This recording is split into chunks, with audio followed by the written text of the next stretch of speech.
Buenas tardes Chiqui Babies, aquí su amigo y profesor el sorprendente Serpent Tongue, de regreso con otro video para continuar nuestras lecciones de historia.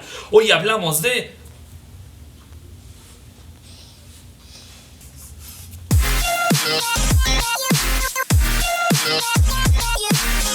Mientras el imperio babilonio surgía y dominaba en Mesopotamia, más al norte, en la isla de Creta, surgió una civilización de pastores y artesanos muy buena onda llamados los minoicos.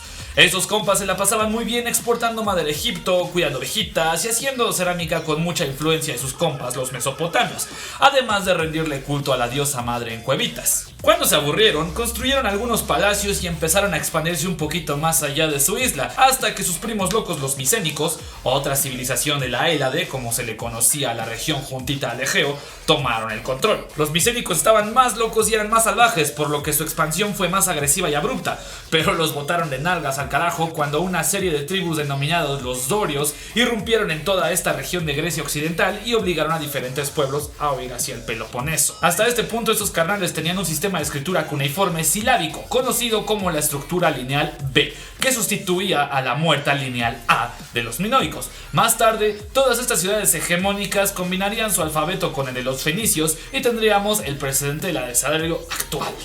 Ahora sí, hablemos de lo chido. La historia de Grecia se divide en tres periodos: el arcaico, el clásico y el helenístico, o alejandrino. El arcaico empieza cuando las metrópolis o ciudades comienzan a desarrollarse, como Atenas y Esparta. Los figurines generados en este periodo son muy burdos y rígidos, y se nota la influencia mesopotamia. En la arquitectura se comienzan a usar los techos en dos aguas y las columnas usadas son de orden dórico. Durante este periodo, Atenas será la ciudad insignia de Grecia y se estará agarrando constantemente a madrazos con Esparta por el título del más chingón.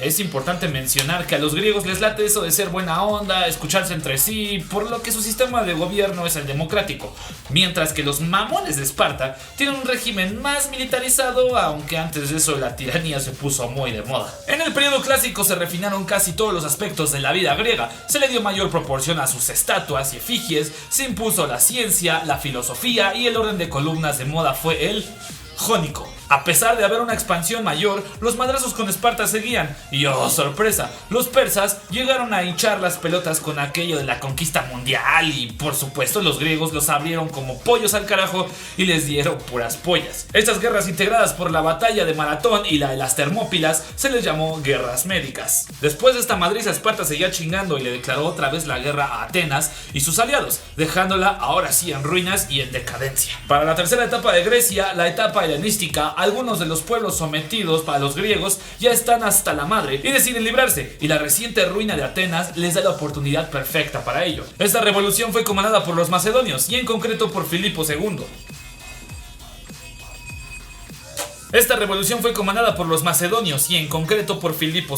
Macedonia logró no solo independizarse de Grecia, sino tomar el control de todo el territorio. Para este momento, Filipo ya está muerto y deja a su cargo a su nenito Alejandro III en el poder. Pero no nos engañemos, este chamaco tiene educación militar, es líder estratega y es un genio en la batalla, por lo que le dan el título de Alejandro el Chingón. Alejandro Magno para los cuates. Este niño logró salvar a Egipto y Mesopotamia de Persia.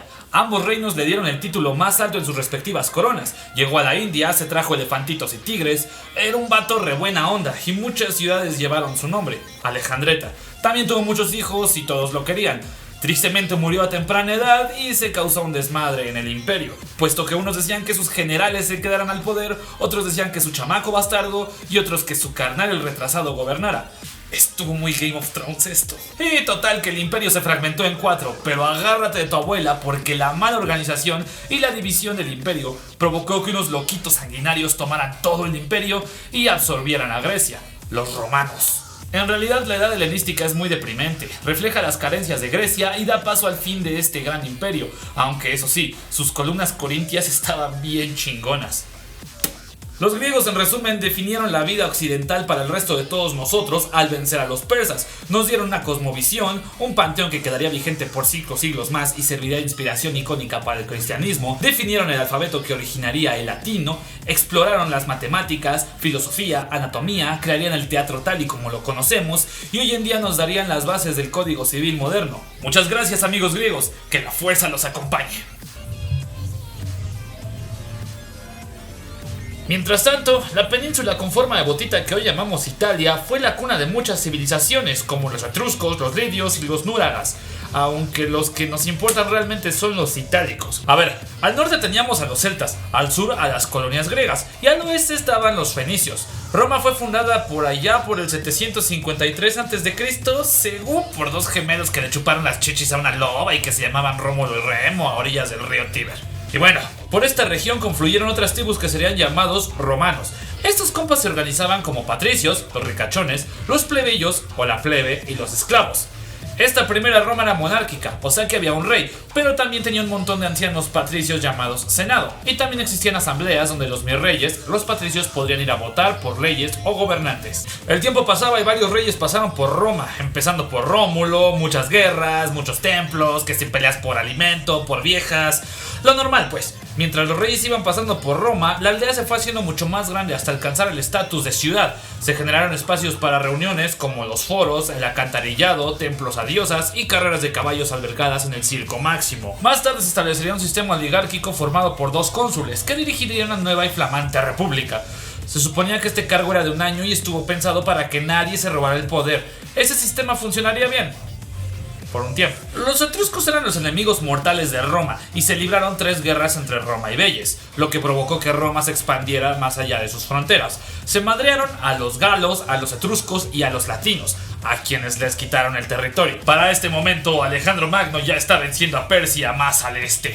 Justo cuando Roma tomó el control de toda Italia, inician al sur los conflictos con los griegos en las guerras pírricas y sobre todo con sus otros enemigos mortales, Cartago. Los conflictos bélicos entre Cartago y Roma se llamaron guerras púnicas, en las que Roma resultó victoriosa por dominio marítimo.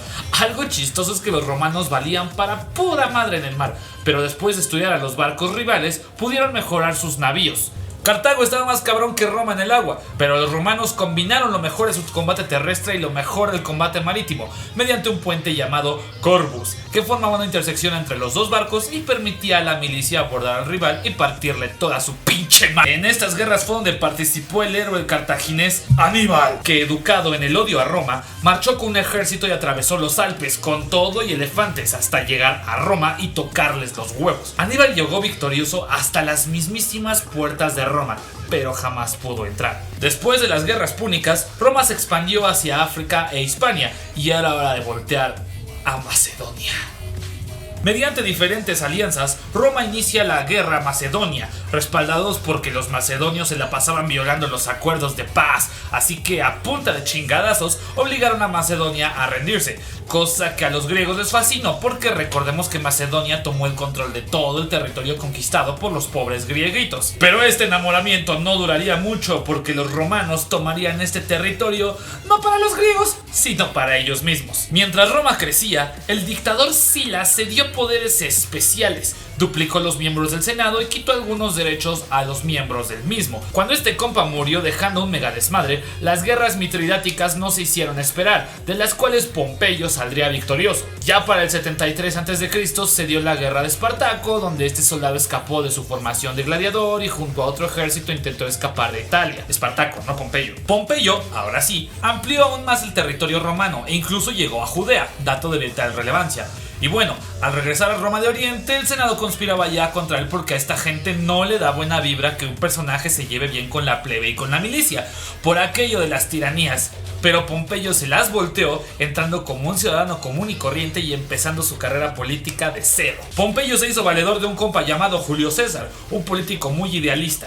Esta amistad fue productiva porque Pompeyo tenía el ejército y César la visión. Julio César y sus tropas fueron creciendo y avanzando contra los germanos y los galios. Llegó a Britania y bueno, Pompeyo se quedó en Hispania. César con Galia y otro compa llamado Craso se quedó en Siria. Pero de este güey no hablamos porque lo mataron casi luego. Durante este periodo muchas cosas pasaron, así que vamos a resumir. Pompeyo controlaba sus territorios desde Roma, donde el Senado lo usó como cónsul máximo y ahí él conspiró contra su valedor Julio César para que le ordenaran regresar a Roma y entregar a sus legiones. César les dijo que al chile en él y se armó una segunda guerra civil romana. Durante esta guerra, Pompeyo y parte del Senado le barrieron a los madrazos y huyeron de Roma. César los alcanzó, los madreó, Pompeyo fue a Egipto donde el carnal de Cleopatra lo mató, luego Cleopatra fue trasladada a Roma, le dio un hijo a César, luego César dirigió una gira llamada Partiendo Madres en toda Europa que abarcó desde España hasta África. Y al final de esta gira César según iba a restituir la república, pero no, todos los cambios favorecieron a César y su ahora nuevo régimen, lo que provocó que el Senado conspirara con él y lo mataran. Bueno, hubo otras dos guerras civiles causadas por la muerte de César, donde Octaviano y Marco Antonio fueron los personajes principales de ella. Marco Antonio se casó con la hermana de Octaviano, pero anduvo coqueteando con Cleopatra y pues terminó casándose con ella. A Octaviano le castró todo esto, degeneró con la foránea y Roma le declaró la guerra a Egipto, donde le partieron su madre a Marco y Cleo. Marquito pensaba que la reina había muerto y se mató, pero Cleo estaba vivita y al enterarse la noticia de su marido se dejó morder por una víbora y murió. Ya para el 30 a.C. se intentó restaurar la república, pero era obvio que la república acababa siempre en chingadazos, y a pesar de que Octaviano quiso entregar sus poderes y retirarse, los senadores lo convencieron de que se quedara en el poder con el título de Octavio Augusto, el primer emperador romano. Vamos a brincarnos un chingo de tiempo al futuro por aquello de todas las dinastías. Los romanos nos trajeron calles pavimentadas, drenaje, la democracia, y muchos de los templos griegos destruidos serían desconocidos si no hubiera sido por los romanos que los reconstruyeron, como el Partenón dedicado a Atenea. En Roma se construyeron templos dedicados a los dioses, termas, ínsulas, casas en la ciudad, el Coliseo, acueductos y diferentes barrios para ricos y pobres. Llegamos al año 0. Nace en Jerusalén un compadre, hijo de un carpintero y una doña muy querida por las aves, llamado Jesús. Roma estaba viéndoselas muy, pero muy duras en la política y comenzaban a tocar los huevos las tribus bárbaras y celtas, y a este compadre se le ocurre traer una corriente filosófica de pensamiento basada en el amor entre los hombres sin importar clases sociales, que traía una energía que te Los gobernantes fueron de mal a peor, desde Calígula, que tiene fama de loco, hasta Nerón, que se veía a sí mismo como un dios en la tierra. De hecho, unos 32 años después de la muerte de Cristo hubo un gran incendio que azotó Roma, y Nerón le echó la culpa a los cristianos, que ya empezaban con su cruzada religiosa de vivir bajo las enseñanzas del difunto Jesús. Esto provocó una persecución sanguinaria de estas personas y la crucifixión de muchos otros, entre ellos de Pedro, el primer papa. Y bueno, Nerón no le caía bien a nadie, y mucho menos a los judíos. Ya para el siglo III, después de la dinastía Severa, volverían los problemas a Roma y habría una gran anarquía militar. Vamos a ver, entre todos peleándose por ser el nuevo gobernante, los cristianos creciendo exponencialmente y las tribus bárbaras queriendo entrar a Roma como diera lugar, el imperio se vio acorralado. El imperio es dividido en dos por Diocleciano y luego en 4, aunque luego llegó Constantino y dijo que al chile en él, centralizando el poder y permitiendo la libertad de culto a los cristianos. No solo eso, sino que también les dio basílicas, reconoció al Papa Silvestre I y fundó en la parte oriental del imperio Constantinopla. El cristianismo se volvió la religión oficial y los visigodos siguen acosando a los romanos de Occidente, que posteriormente saquearían Roma, y luego de más batallas sanguinarias, el imperio romano de Occidente fue depuesto, y así descansa en paz. Adiós Roma de Occidente, que la fuerza te acompañe. Y bueno, vamos a dejar hasta aquí este video porque ya se hizo demasiado largo. Espero que hayas recapitulado todo lo que pasó en Grecia y Roma para poder entender lo que vino después, el paleocristianismo y el arte bizantino. Nos vemos. Bye.